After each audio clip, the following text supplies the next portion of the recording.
ठीक हो गया। और एक जो ग्रैंड क्विज है वो हम लोग फर्स्ट वीक में कर लेंगे। दरमियान में जो वीक आ रहा है वो आपका ईद का आ रहा है, तो जो नेक्स्ट वीक है हम लोग एक ग्रैंड क्विज कर लेंगे जो 10 मार्क्स का होगा, 10 ग्रेडेड मार्क्स का होगा। और फिर हम लोग फर्स्ट वीक ऑफ जून में एक और ग्रैंड क्विज कर लेंगे जो फिर 10 ग्रेडेड मार्क्स का होगा। इस तरह से आपको मिड टर्म की 20 मार्क्स जो हो गया उसको आपकी एक जगह पर, ठीक है। अब आपके रह गए 40 मार्क्स, ठीक हो गया। अब इन 40 मार्क्स के अंदर जो 20 मार्क्स हैं ये आपकी ड्राइंग शीट्स के होते हैं। जो 20 मार्क्स है फॉलो,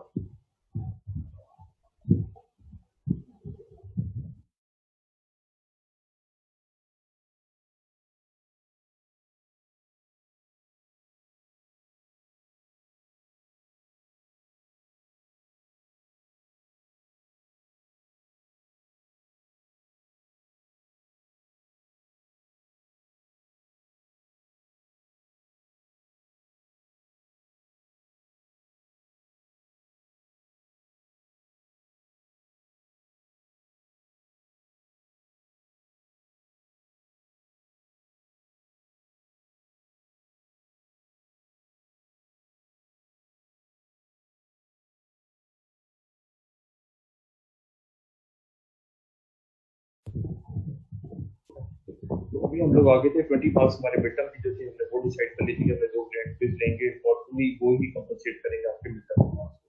अब एक और जो 20 मार्क्स हैं जो कि आपका लैब की परसेंटेज है, तो वो है ड्राइंग शीट्स। यानी कि आपकी 20 मार्क्स की हर एक सब्जेक्ट में आपकी 20 मार्क्स की लैब होती है। तो ये जो 20 मार्क्स की जो लैब है ये आपकी ड्राइंग शीट्स के मार्क्स है, ठीक हो गया। इन ड्राइंग शीट्स में आपने स्टार्टिंग में पहले 3 शीट्स आप लोगों ने ऑलरेडी सबमिट करा चुके हैं, ठीक हो गया।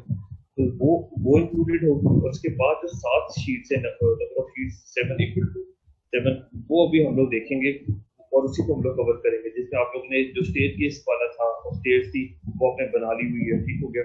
इसी तरह आज हाईवे के बारे में हम लोग ये डिस्कशन करेंगे, वो भी आप लोगों की सबमिट हो जाएगी। इसी तरह हम लोग बाकी जो होगा ना उसको हम लोग कंप्लीट करेंगे और इस चीज को बड़ा हमने और बड़ा सीरियसली हमने लेना है, क्योंकि इसके अंदर जो बच्चे ने जिसे सबमिशन नहीं कराई होगी या जिसकी बड़ी इसने कैजुअल अटेम्प्ट की होगी और उसके अगर 20 में से अगर 10 मार्क्स ना हुए, ठीक हो गया, तो he will be Fehling in the subject, ठीक है ना। जो लैब में फेल हो गया तो वो ओवरऑल फेल हो गया।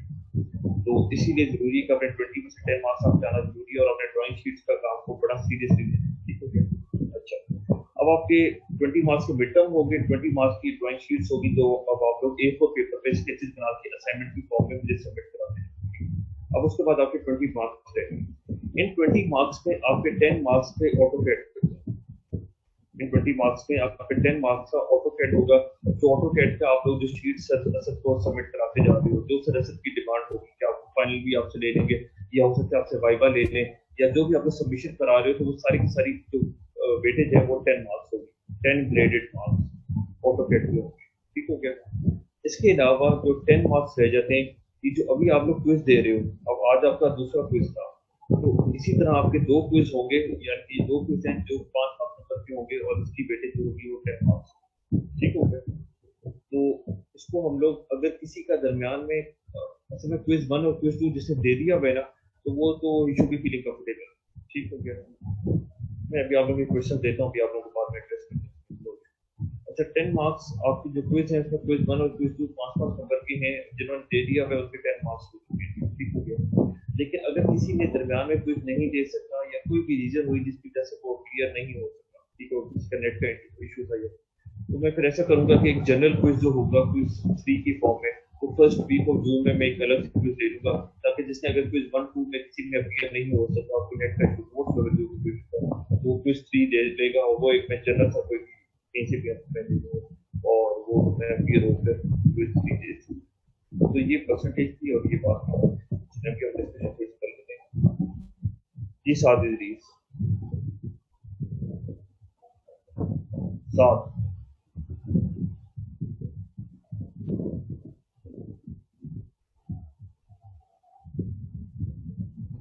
Yes sir. सर यही मसला हुआ, आज 5 मिनट थे और नेट इशू हो गया तो अटेम्प्ट नहीं कर सका मैं। मैंने जैसे वो इसीलिए कह रहा हूँ कि जो कि क्विज 3 की फॉर्म है उसीलिए मैं आपके फर्स्ट वीक ऑफ जून में लूंगा, जो कि मैं फुल नोट्स में कहीं से भी मैं आपसे कुछ पूछूंगा और आप लोगों ने वो अटेम्प्ट करना होगा। जारी बात है वो क्विज 3 जो होगा वो थोड़ा सा टफ होगा, क्योंकि इसमें तो बड़ा लिमिटेड सिलेबस था ना कि 4 4 पेजेस पे था, थोड़ी सी पेनल्टी पड़नी भी चाहिए कि जिसके साथ अगर सर वो तो ये उन स्टूडेंट्स के लिए होगा जिनका ये नहीं दे सके हाँ या सबके जो लिए? नहीं दे सके, हाँ जो क्विज 1 या क्विज 2 में से कोई एक क्विज नहीं दे सके तो मैं क्विज 3 में कर लूंगा फर्स्ट वीक ऑफ जून। ठीक हो गया? Okay sir. I am clear about this.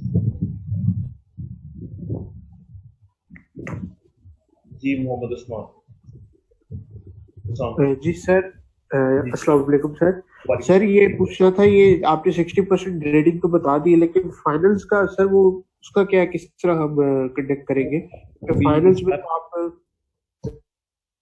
ये भी सारा प्रोसेस चल रहा है।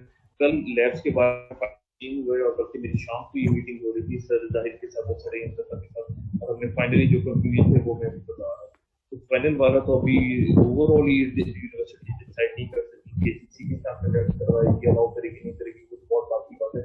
लेकिन जस्ट अभी तक जो चीज़ हमें क्लियर होगी वो ये होगी कि लैब्स को हम इस तरह से करेंगे और सोल्यूशन जो मैंने अभी आपको बता दी कि आप लोग असाइनमेंट्स है वो 20 मार्क्स की होगी, वो आपके लैब का क्वेश्चन है तो आपने सीरियसली बहुत देने हैं और सारी की सारी सबमिशन आपने करवानी है। कोई भी इस तरह ना हो कि आप लोग इंतजार सबमिशन ना करा रहे। अच्छी पिक्चर हो सकती है आपकी जो स्कैन करके दें ताकि मुझे भी क्लैरिटी हो और आप लोगों ने इसको बड़ा सीरियसली लेना। मैंने किसी वीकेंड पे बैठ जाना शायद अभी ना चेक करूँ, लेकिन हो सकता है जो ईद वाला वीकेंड हो या उसके बाद मैंने एक दफा बैठ जाऊँ और मैं सारी की सारी असाइनमेंट क्रिएट कर दूँ। ठीक है, तो मतलब ये नहीं कि अगर मैं रिजल्ट अभी शो नहीं कर रहा मतलब ये कि मैं चेक नहीं कर रहा, बाद में मैंने एक दफा साथ बैठे और मैं जो होगी सबकी मार्किंग करके मैंने आपके 20 मार्क्स जो होंगे वो साइड कर दूँगी।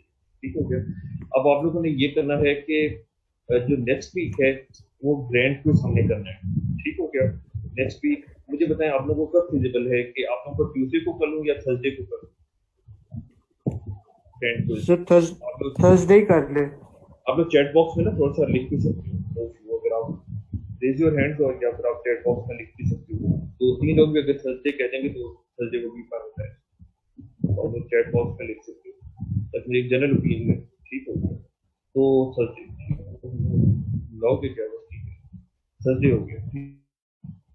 अच्छा, थर्सडे को हम लोग ग्रैंड क्विज कर लेंगे और ग्रैंड क्विज का हम लोग ये रखेंगे कि जो सिलेबस जो होगा वो फर्स्ट हाफ सिलेबस मैं आप लोगों को बता दूंगा कि एग्जैक्टली सिलेबस है क्या, लेकिन आप लोग ये एक्सपेक्ट करो कि जो फर्स्ट हाफ है जो वो आपकी यानी कि जो शीट नंबर 5 तक और तकरीबन जो फर्स्ट हाफ लेक्चर बनते हैं वो आप लोगों का सिलेबस का पार्ट होगा।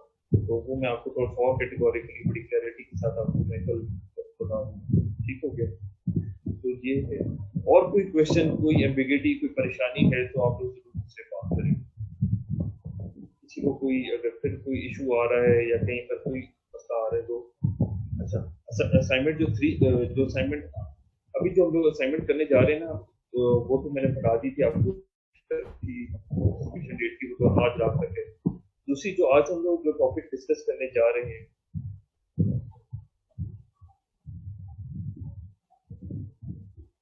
सर ये क्विज के लिए 5 मिनट थोड़े से कम नहीं होते? यार आप लोगों के पास जो मैंने एमसीक्यूज रखे हुए नहीं है, मैंने रखे हुए ट्रू फॉल्स हैं जिसको आता है और चीजें बहुत सिंपल ट्रू फॉल्स करना मैंने लास्ट टाइम देखा है बच्चों के 9 और 10 नंबर भी आए हुए थे और 9 के टाइम लोगों ने कितना लिया था 1 मिनट 30 सेकंड 1 मिनट 37 सेकंड इस तरह भी क्विज हुआ। 5 मिनट तो मुझे बहुत ज्यादा लग रहे थे। ठीक है, मुझे समझ आ गया टाइम जिसको आता है ना यार उसके लिए वो जिसने मैंने बताया था ना कि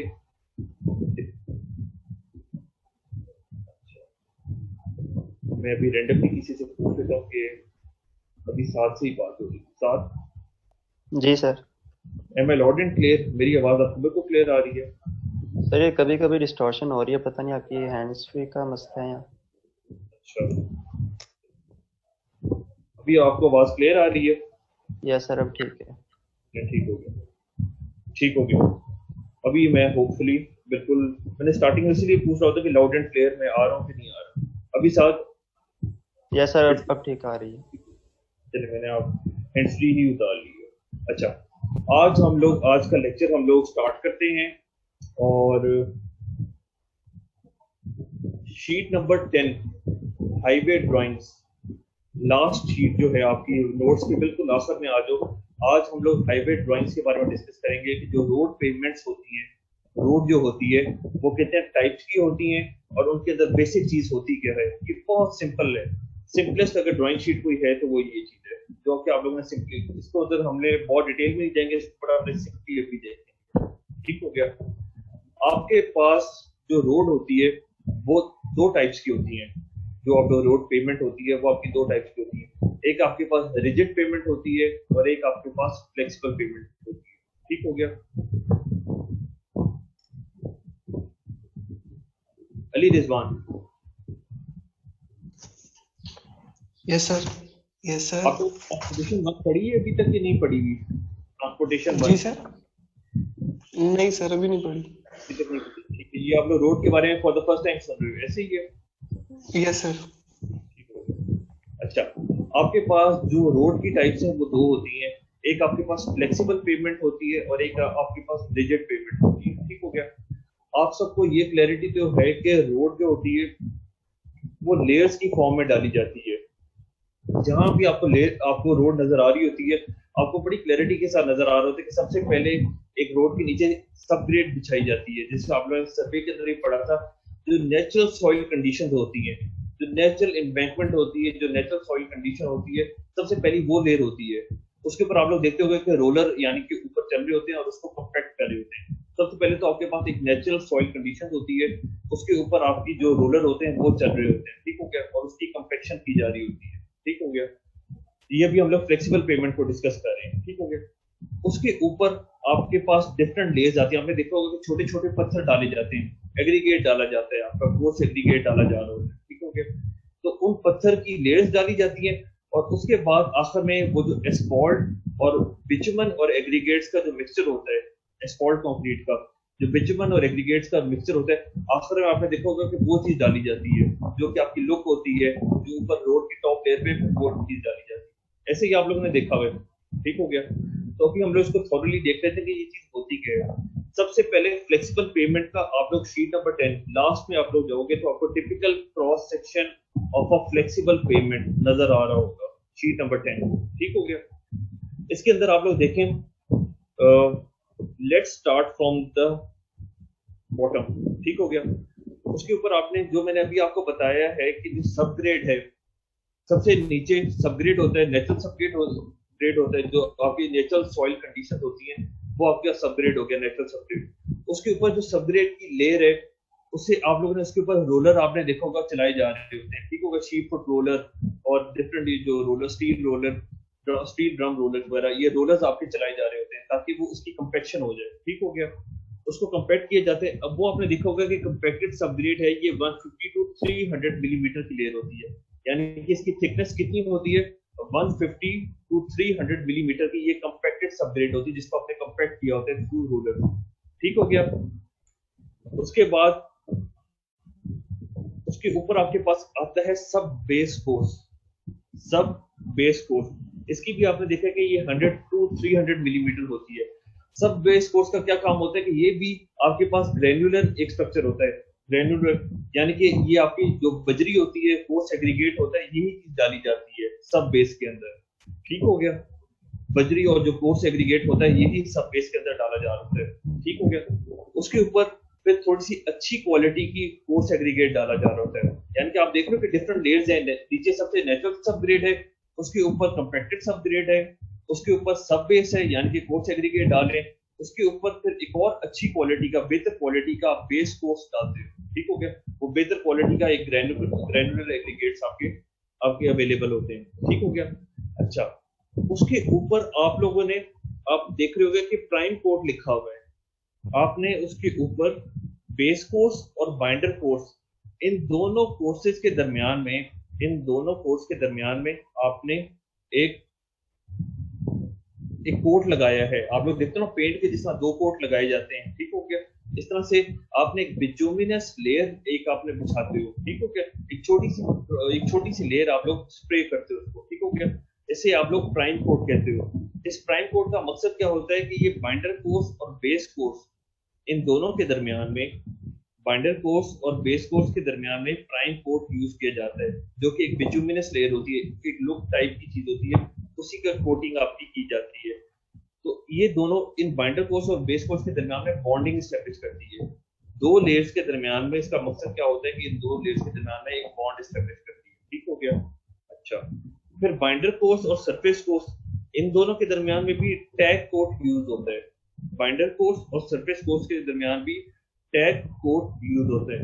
इसका भी मकसद क्या है कि इन दोनों के दरमियान में आपको एक बॉन्ड स्टैब्लिश करता है, ठीक हो गया, ताकि वो दो लेयर्स तो अलग अलग हैं लेकिन दोनों एक तरह से मोनोलिथिकली एक्ट करें, दोनों एक ही लेयर की तरह एक्ट करें। इस पे भी हम लोग डिस्कशन करते हैं, लेकिन मकसद क्या है कि इन दोनों लेयर्स के दरमियान में बॉन्ड स्टैब्लिश करें। और लास्ट में जो टॉप पर है वो है आपका सील कोड। जो सबसे ऊपर आप लोग लगाते हो, कोड लगाते हो बिटुमिनस पे, वो आपकी एक सील कोड होती है। सील कोड का मकसद क्या होता है? इसके मेजर मकसद दो हैं।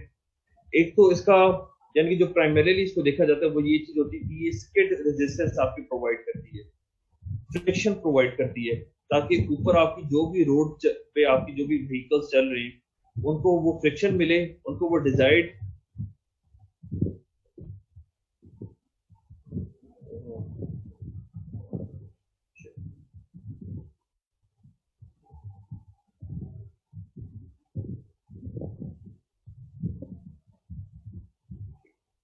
अच्छा।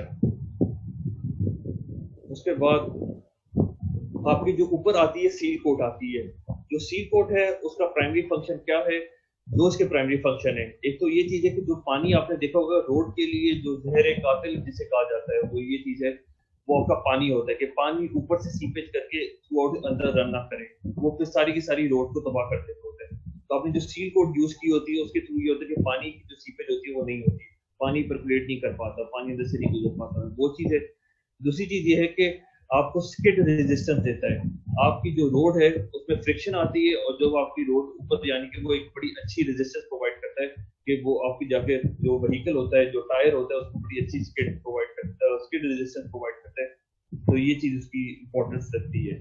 तो आपने देखा ये कि आपके ऊपर यानी कि तीन एक तरह से मेजर चीजें, बल्कि दो चीजें, एक आपका सरफेस कोर्स है और बाइंडर कोर्स है। सरफेस कोर्स और बाइंडर कोर्स ये आपकी चीज है, इसे आप लोग एस्फॉल्ट कहते हो, ठीक हो गया। एस्फॉल्ट के अंदर आपकी एस्फॉल्ट में क्या चीज आ रही है कि आपकी बिटुमन है यानी कि लुक है और एग्रीगेट है, इसका मिक्सर करके आप लोग सारी की सारी रोड के ऊपर डाल देते हो। बिटुमन और एग्रीगेट का जो मिक्सचर है वो आपका सरफेस कोर्स और बाइंडर कोर्स में यूज हुआ है, जो रेड पोर्शन हुआ है, ठीक हो गया। अच्छा, जो नीचे वाले पोर्शन है बेस कोर्स और जो सब बेस कोर्स है उसके अंदर ग्रेन्युलर स्ट्रक्चर यूज हो रहा है, यानी कि जो ग्रेन्युलर जो एग्रीगेट्स हैं, कोर्स एग्रीगेट है, वो यूज हो रहा है बेस कोर्स और सब बेस कोर्स के अंदर, ठीक हो गया। और उसके नीचे आपका कंपैक्टेड सबग्रेड यूज हो रहा है। अब क्वेश्चन ये आता है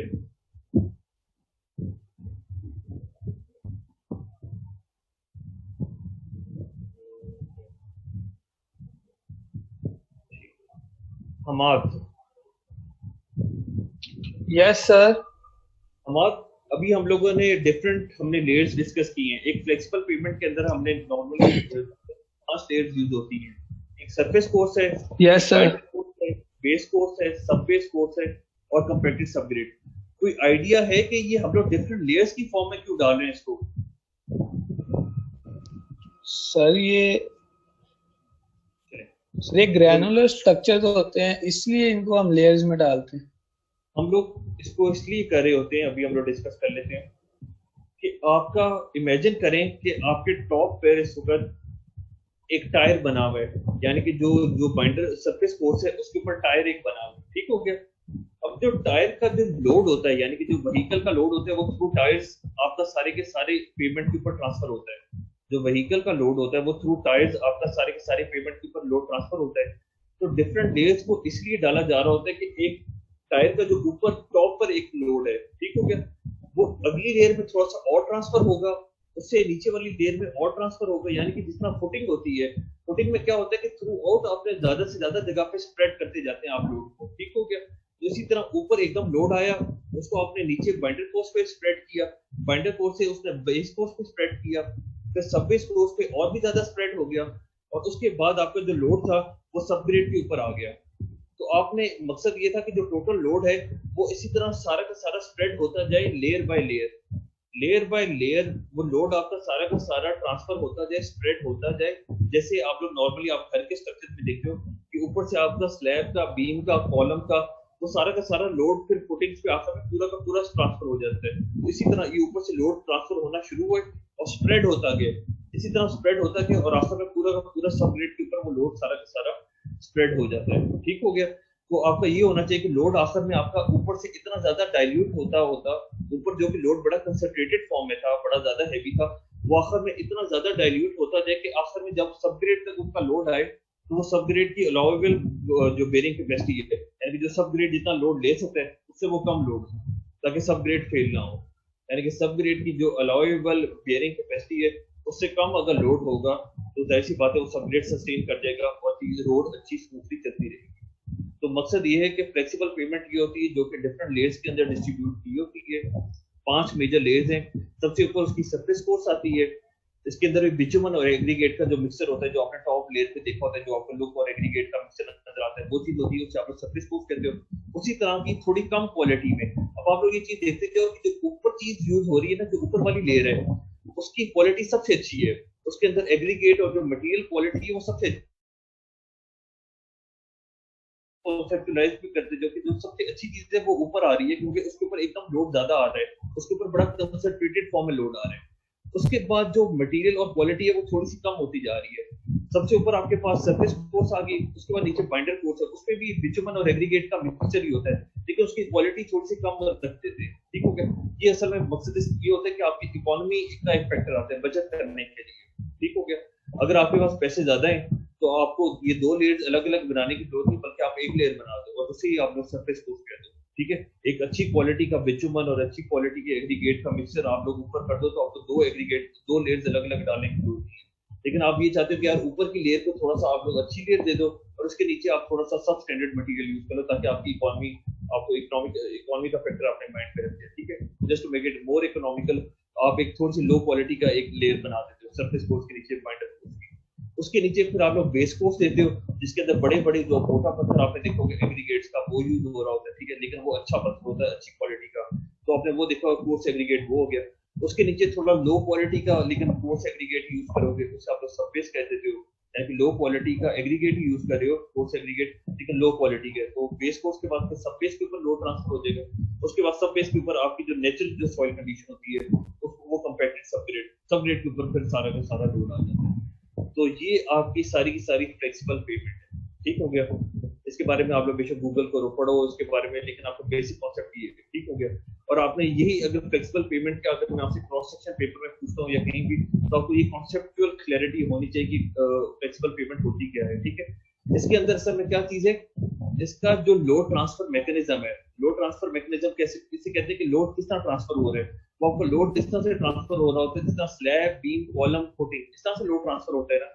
तो फ्लेक्सिबल पेमेंट के अंदर आपका जो ट्रांसफर होता है वो grain to grain load transfer हो रहा है, यानी कि ऊपर भी आपके ग्रेनुलर स्ट्रक्चर है, बिटुमन डाली भी, एग्रीगेट्स डाले हुए, उससे नीचे भी एग्रीगेट्स हैं।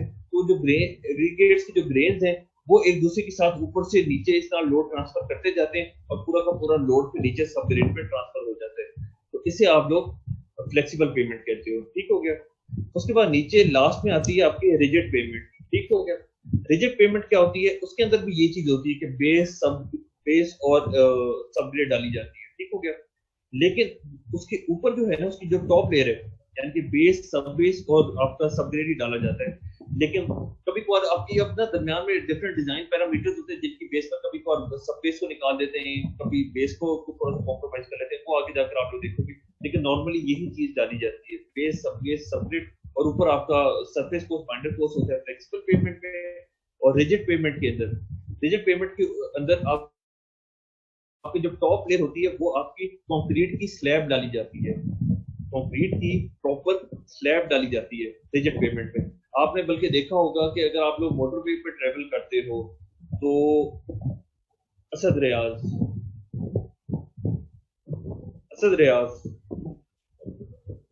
Are you there? Yes sir. Asad, आपको मेरी आवाज आ रही है? यस सर, आ रही है। असद, आपने मोटरवे पे ट्रेवल किया हुआ है from Lahore to Islamabad? Sir Gujranwala से लाहौर किया हुआ। ठीक है, आपने किया हुआ? Yes sir. ठीक है। लाहौर टू इस्लामाबाद मोटरवे में आप लोग क्या देखते हो कि वो 6 लेन है, 3 लेन ऑन ईच साइड। ठीक हो गया। 3 लेन्स की बनी हुई होती है। ठीक हो गया ना। उन लेन्स के अंदर क्या हुआ है कि आपको नजर आ रहा था कि जो 2 लेन्स है ना वो आपको फ्लेक्सिबल पेमेंट की नजर आ रही होती है, और जो थर्ड वन जो होती है जो एक्सट्रीम लेफ्ट साइड पर होती है वो आपको रिजिड पेमेंट नजर आती है। इवन उसका आप लोग नोट करोगे तो उसका कलर भी डिफरेंट होता है। आप उसको थोड़ा सा करके देखो ना, तो आपके पास जो 3 लेन आप इस्लामाबाद की तरफ जा रही है और इस्लामाबाद से भी 3 लेन फिर आप लाहौर की तरफ आ रहे हो, ठीक हो गया। तो जो 2 लेन्स होती हैं आपकी, जो फास्ट ट्रैक होती है और जो मिडिल लेन होती है वो आपकी फ्लेक्सिबल पेमेंट की होती है, और जो आपकी लेफ्ट लेन होती है वो आपकी रिजिड पेमेंट होती है, ठीक हो गया। और इवन कि उसका थोड़ा सा कलर भी, टेक्सचर भी, बल्कि आप अगर वो गाड़ी शिफ्ट करते हो ना तो आपको आवाज भी डिफरेंट फील होती है। एकदम आपको फ्लेक्सिबल पेमेंट में कोई और आवाज होती है, और आप जब उस थर्ड लेन पे चले जाते हो तो आपकी रिजिड पेमेंट होती है, उसके ऊपर आवाज भी आपको डिफरेंट फील होती है। वो क्या होती है कि उसके ऊपर पूरी की पूरी आपकी कंक्रीट स्लैब्स डाली हुई है, प्रॉपर कंक्रीट स्लैब्स डाली हुई है, और उनको दरमियान में जारी बात है जॉइंट्स जो स्लैब्स हैं पूरी उनको जो रीइंफोर्समेंट के साथ जोड़ा हुआ है, उनके जो जॉइंट्स पे रीइंफोर्समेंट यूज की हुई है। आप अभी देख रहे हो ना कि जो कंक्रीट स्लैब है उसके अंदर डॉवल का वर्ड यूज किया हुआ है, ठीक है ना। तो डॉवल वो रीइंफोर्समेंट है, वो जो रीइंफोर्समेंट बार है वो आपकी स्टील बार है। तो वो जो 2 स्लैब्स हैं कंक्रीट स्लैब, उनको एक रीइंफोर्समेंट के साथ, एक स्टील बार के साथ जोड़ा हुआ है, एक डॉवल के साथ जोड़ा हुआ है, ठीक हो गया। 2 कंक्रीट स्लैब्स हैं जिनको आपने एक स्टील रीइंफोर्समेंट के साथ, एक स्लैब की एक स्टील बार के साथ आपने उसको जोड़ा हुआ है, ठीक हो गया। तो वो आपके रिजिड पेमेंट के अंदर यही होता है कि आपके पास बेस होती है, सब बेस होती है, सब ग्रिड होती है, लेकिन जो उसके टॉप पर होता है वो आप लोग कंक्रीट स्लैब पूरी यूज करते हो, ठीक हो गया। जो सिंपल आपकी जो कंक्रीट होती है आपने उसकी कंक्रीट का मिक्सर बनाकर आप कंक्रीट स्लैब उसके ऊपर स्कूप करते हो, और उसके ऊपर आप देख रहे हो कि एयरप्लेन का व्हील बताया हुआ है, यानी कि एक जहाज है उसका जो व्हील है वो आपने उसके ऊपर उसने शो किया है, ठीक हो गया। जिसके अंदर भी ये होता है कि जो जो हैवी ट्रैफिक होती है ना यूजुअली उसके लिए आपने रिजिड पेमेंट दे रहे हो। तो आपने बल्कि ये मोटरवे वाले में भी देखा होगा कि जो एक्सट्रीम लेफ्ट के ऊपर आपके बड़ी हैवी ट्रैफिक चल रही होती है, आपके जो बड़े ट्रक्स होते हैं और जो हैवी ट्रैफिक होती है वो उसके ऊपर चलती हुई नजर आ रही होती है, ठीक है। तो वो डेडिकेटेड होती है उसके लिए, ठीक हो गया। तो बस ये चीज है, आपने फ्लेक्सिबल और रिजिड पेमेंट के ऊपर ये डिफरेंस है। उसके अंदर भी आपको स्लैब के ऊपर वेट आता है, और स्लैब के ऊपर जो वेट आता है यानी कि वो फ्लेक्सिबल के अंदर उस लोड को वो ट्रांसफर करता है, और वो थ्रू बेस, सब बेस और जो थ्रू सबग्रेड उस सारा का सारा लोड ऊपर से नीचे ट्रांसफर हो जाता है, ठीक हो गया। बाकी आपने रोड के आपने डिफरेंट आपने चीजें देखी होंगी। रोड के अंदर लेन्स होती हैं, ठीक है, 8 to 10 फीट की नॉर्मली एक लेन होती है, ठीक है। दरम्यान में लेन मार्किंग यूज की होती है। उसके अलावा रोड की कंप्लीटली एंड पे भी पूरी कॉन्टिन्यूस एक लेन मार्किंग यूज की होती है, जिससे रोड का एंड पता चल रहा होता है, ठीक हो गया।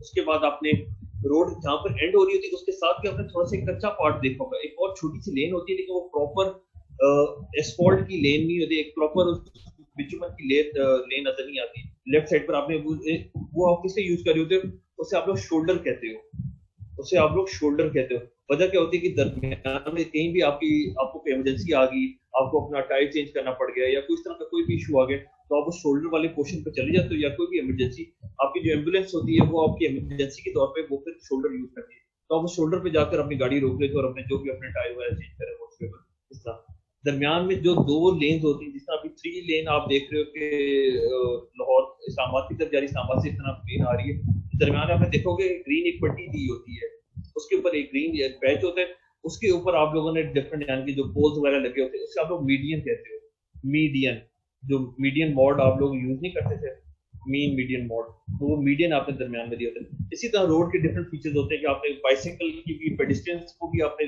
दी होती है, जनाब देख सकें। इवन के जो टनल्स और ब्रिजेस होते हैं उनके पे भी आपने देखा होगा कि राइट साइड लेफ्ट साइड पर उन लोगों ने प्रॉपर, बाहर की दुनिया में यूज होते हैं कि वहाँ पर बाइसाइकिल वालों को अलग से लेन दी होती है जहाँ पर लोग अपनी साइकिलिंग कर सकें। इसी तरह यानी कि रोड के भी डिफरेंट फीचर्स होते हैं, हर जगह पर रोड के डिफरेंट फीचर्स होते हैं, तो आप लोग उसी तरह से उसको फिर देखते हो, ठीक हो गया।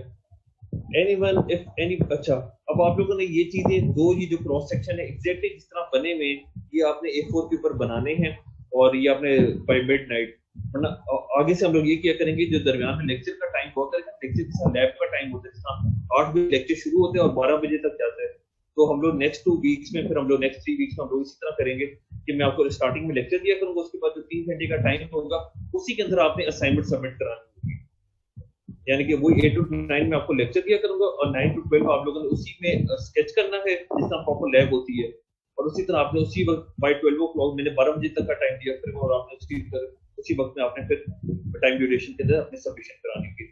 If anybody is having any question, any ambiguity about anything, he can ask me right now. He or she whatsoever. आपको कोई इशू है, कोई 60 मार्क्स की ग्रेडिंग में इशू आ रहा है, कोई ड्राइंग के बारे में थोड़ा सा कंफ्यूजन आ रही है कि सर असाइनमेंट किस तरह करनी है, क्या कोई इशू है, just raise your hand and I ask, I will reply to your questions. There's no issue. I think so. Mohammed Hassan has raised his hand. जी Hassan. सर अटेंडेंस का पूछना था। अटेंडेंस का पूछना था regarding what? आज की attendance? जी sir. Just mark your attendance. Everybody, just mark your attendance in the chat box.